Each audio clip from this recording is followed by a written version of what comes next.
دنیا حالات کا گھر ہے۔ ہاں اللہ نے سمجھایا ہے کہ کبھی رات چھوٹی ہو جائے گی، دن بڑے ہو جائیں گے، کبھی دن چھوٹے ہو جائیں گے، رات بڑی ہو جائے گی۔ یولج اللیل فی النہار ویولج النہار فی اللیل، یہ مثال کیوں سمجھائی ہے؟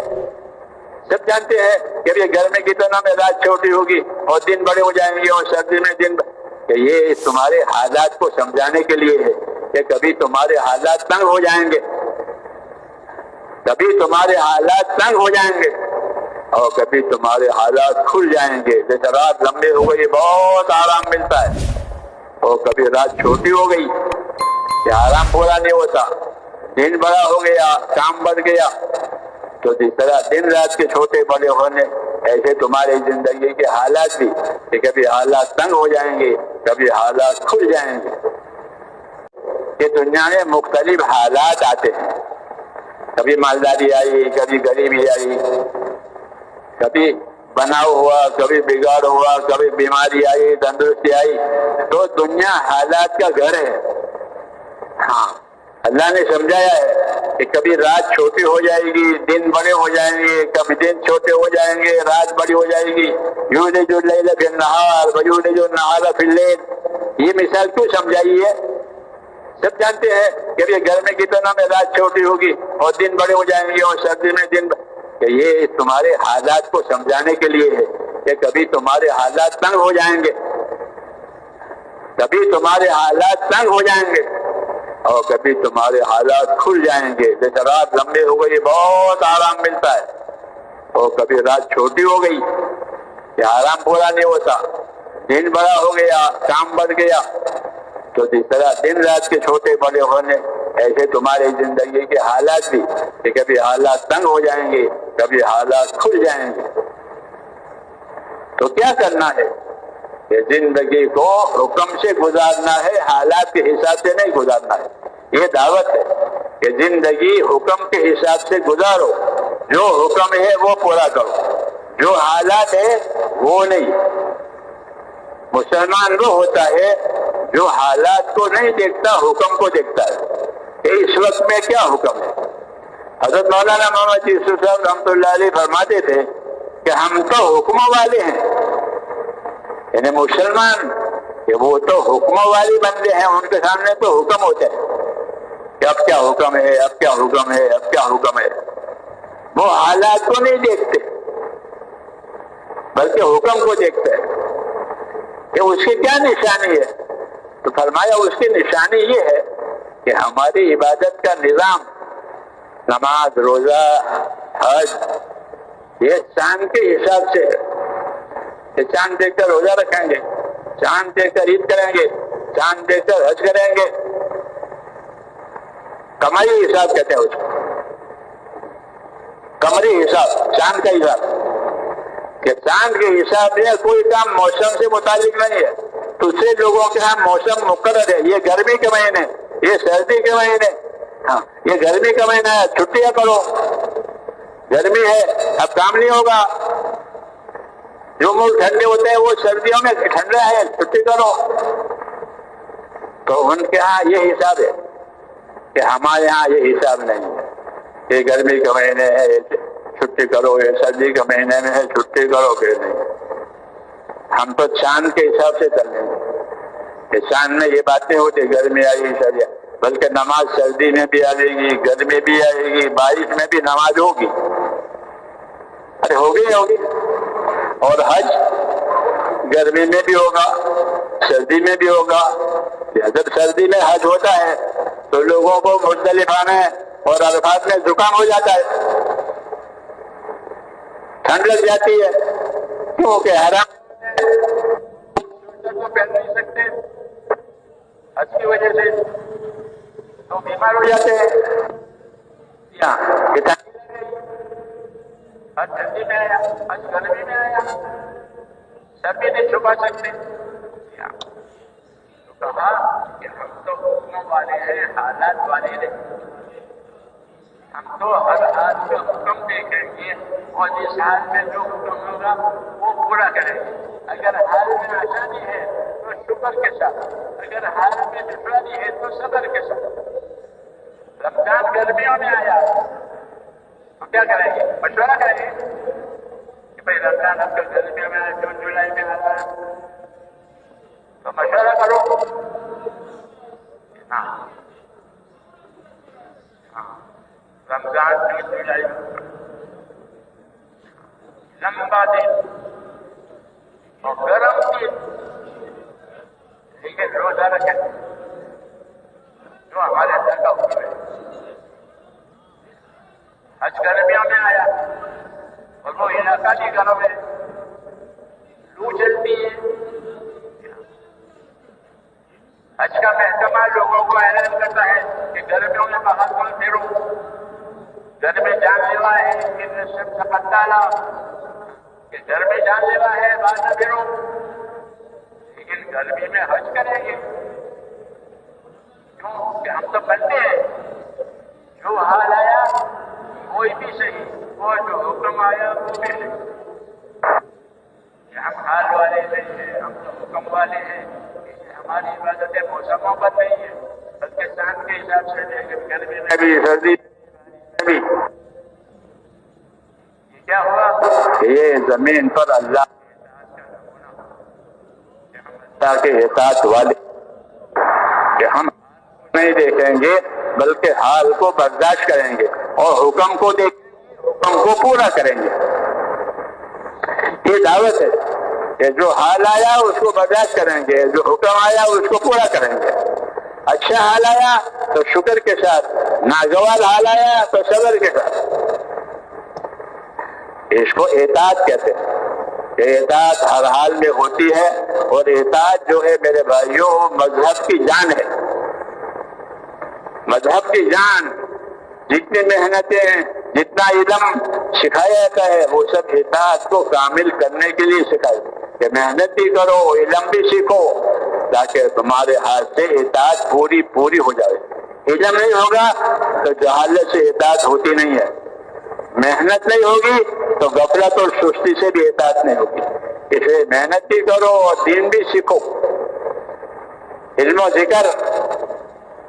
ذکر کا مطلب یہ ہے کہ دین سیکھو اور محنت بھی کرو. کہ محنت کرنے کی وجہ سے دین پر چلنے کی طاقت پیدا ہوگی. والذین جاہدوا فینا لنہدینہم سبلنا. کہ جو ہمارے راستے کی محنت کریں گے ہم ان کو اپنے راستوں کی رہبری کریں گے. تو محنت کرنے سے دین پر چلنے کی طاقت پیدا ہو. لیکن طاقت صحیح خرچ ہو جائے اس کے لیے علم و ذکر دیا. کہ طاقت کو کہاں خرچ کرنا ہے، کتنا خرچ کرنا ہے، کیسا خرچ کرنا ہے، کہ اس کے لیے علم و ذکر دیا. زندگی کی ذمہ داریوں کو سمجھنے کے لیے اور پورا کرنے کے لیے علم و ذکر ہے. اگر علم و ذکر نہیں ہے تو زندگی کی ذمہ داری نہیں سمجھے گا، دین رواجوں میں آ جائے گا. جیسے اب ہے کہ دین رواجوں میں ایک رواج ہے وہ کرتے ہیں. ہاں تو دین رواجوں کا نام نہیں ہے بلکہ دین تو عملوں اور طریقوں کا نام ہے. اس لیے ہماری دعوت میں علم و ذکر کو رکھا گیا ہے کہ وہی اصل ہے. جیسے ریل چلنے کے لیے پٹڑی اصل ہے. پٹڑی نہیں ہے تو ریل نہیں چلے گی کتنی فاسٹ ٹرین ہو. لیکن پٹڑی نہیں ہے، پٹڑی نہیں ہے تو وہ کچھ نہیں ہے. تو زندگی ہماری پٹڑی پر ہے میرے بھائیوں. وہ پٹڑی کیا ہے؟ کہ وہ پٹڑی علم و ذکر ہے. تیسرا نمبر ہماری تبلیغ میں اس کو تیسرا نمبر کہتے ہیں. یہ کوئی تبلیغ کی وجہ سے نہیں آیا، یہ تو شروع سے ہے نبیوں کی دعوت میں کہ نبی کی دعوت بغیر علم و ذکر کے ہوتی نہیں ہے. کہ علم کے ذریعے سے اللہ کے حقوق سمجھائے جاتے ہیں، علم کے ذریعے سے بندوں کے حقوق سمجھائے جاتے ہیں. ہاں پھر اس کے طریقے سمجھائے جاتے ہیں کہ ان حقوق کو کیسے ادا کرو گے. اس لیے ہر نبی کے زمانے میں اللہ نے علم اتارا، ذکر اتارا. ہمارے لیے بھی علم و ذکر اترا. قرآن حدیث ہمارا علم و ذکر ہے. قرآن حدیث وہ ہمارا علم و ذکر ہے. ہاں وہی ہم کو یاد کرایا ہے کہ اس کے ذریعے سے ہم اللہ کی منشا اور اس کی مرضی پہچانیں گے۔ وَأَنزَلْنَا إِلَيْكَ الذِّكْرَ لِتُبَيِّنَ لِلنَّاسِ مَا نُزِّلَ إِلَيْهِمْ، ہم نے آپ پر ایک ذکر اتارا ہے، ایک یاد کرنے کی، عمل کرنے کی کوئی چیز آپ پر اتاری ہے تاکہ لوگوں کو آپ کھول کھول کر بتاؤ۔ تو اللہ نے وہ ذکر اور قرآن حدیث یعنی دین وہ نبی پر اتارا ہے، اور نبی نے اس کو کھول کھول کر کے ہم کو سمجھایا ہے۔ نبی نے اس کے طریقے بتائے، اصل چیز اللہ نے اتاری، پھر اس کے استعمال میں لانا اور عمل میں لانے کے طریقے وہ نبی نے بتائے۔ اس لیے ہمارے دین میں دو چیزیں ہوئی، حکم اللہ کا، طریقہ رسول کا۔ حکم اللہ کا، طریقہ رسول کا۔ ہاں، آدمی جتنا پکا ہو جائے گا اپنے دین میں، اتنی دو چیزیں بھی اس کی زندگی میں پکی ہوگی کہ وہ ہر حال کا حکم دیکھے گا، اور اس حال میں نبی کی کیا سنت ہے، کیا طریقہ ہے، وہ بھی دیکھے گا۔ یہی مقصد ہے دعوت اور محنت کا، کہ دعوت اور محنت کے ذریعے سے زندگیاں حکموں پر آ رہے، طریقوں پر آ رہے۔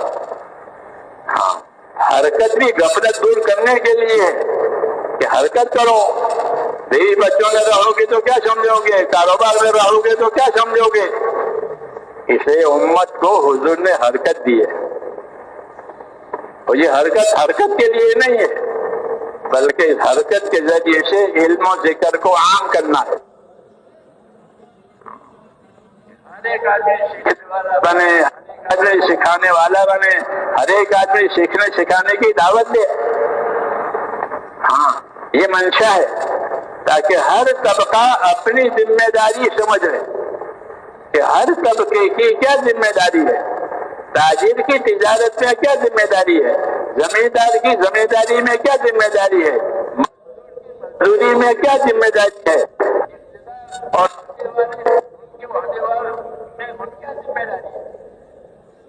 علم و ذکر کا مقصد ہوتا ہے کہ علم و ذکر کے ذریعے سے یہ چار طبقے ہوتے ہیں دنیا میں، تاجروں کا طبقہ، زمینداروں کا طبقہ، ملازمت والوں کا طبقہ، اور حکومت والوں کا طبقہ۔ ان چار طبقوں میں دنیا بٹی ہوئی ہے، یہ چار ہی ہیں معیشت کے طبقے کہلاتے ہیں، زندگی گزارنے کے۔ حاکم حکومت میں، تاجر تجارت میں، مزدور میں، زمیندار زمینداری میں، یہ زندگیوں کی گزرنے کی چیزیں ہیں، ایک گزارے کے۔ یہ چاروں طبقوں کو علم و ذکر دیا ہے۔ یہ ہماری دعوت کی غرض ہے کہ ہم دعوت اس لیے دیتے ہیں لوگوں کے بھائی ادھر آؤ ادھر آؤ ادھر آؤ، تاکہ تاجر تجارت کا دین لے، مزدور مزدوری کا دین لے، حاکم حکومت کا دین لے، زمیندار زمینداری کا دین لے، عبادت گزار عبادت کا دین لے۔ یہ حرکت علم و ذکر کو عام کرنے کے لیے ہے کہ ہم کو حرکت بھی ہے، جیسے چکی چلتی ہے گھروں میں تو چاروں طرف آٹا گرتا ہے، اس طرح دین کو حرکت دی ہے تاکہ چاروں طرف دینداری پھیلے، چاروں طرف دینداری پھیلے۔ ہاں، خالی حرکت مقصود نہیں ہے، بلکہ حرکت علم و ذکر کے ساتھ ہے، حرکت اخلاق اخلاص کے ساتھ ہے۔ جی ہاں، ہماری حرکت جو نبیوں والی کہلاتی ہے وہ اخلاق اور اخلاص کے ساتھ ہے، اللہ کے لیے ہے، اللہ کے بندوں کی بھلائی اور ان کی ہمدردی کے لیے ہے، یہ اخلاق کہلاتے ہیں۔ جی ہاں، اور یہ حرکت علم و ذکر کے ساتھ ہے، کوئی رواجی بات نہیں ہے، کوئی خاندانی، ہمارا خاندانی روایت ہے کہ نا، خاندانی روایت ہے جو اللہ رسول نے طریقہ بتایا ہے وہ۔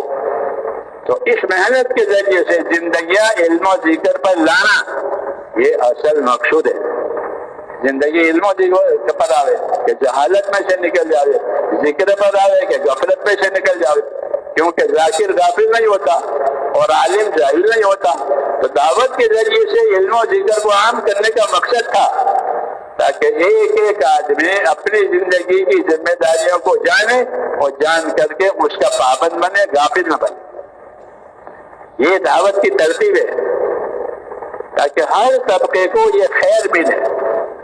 جس طرح بارش برستی ہے زمین پر تو سب کی روزی کا انتظام ہو جاتا ہے، آسمان سے اناج نہیں آتا، آسمان سے پھل نہیں آتے، آسمان سے پانی آتا ہے، بس، اور پانی آیا کہ سب کی روزی کا سامان ہو گیا، پانی بند ہو گیا کہ سب کی روزی خطرے میں پڑ گئی۔ ہاں، بھائی سے ہمیشہ کہ تجارت ہے کھوٹ میں آنی ہے، تجارت نہیں چلے گی۔ اب ایک ہی چیز ہے پانی، کہ پانی کے ذریعے سے ساری تمام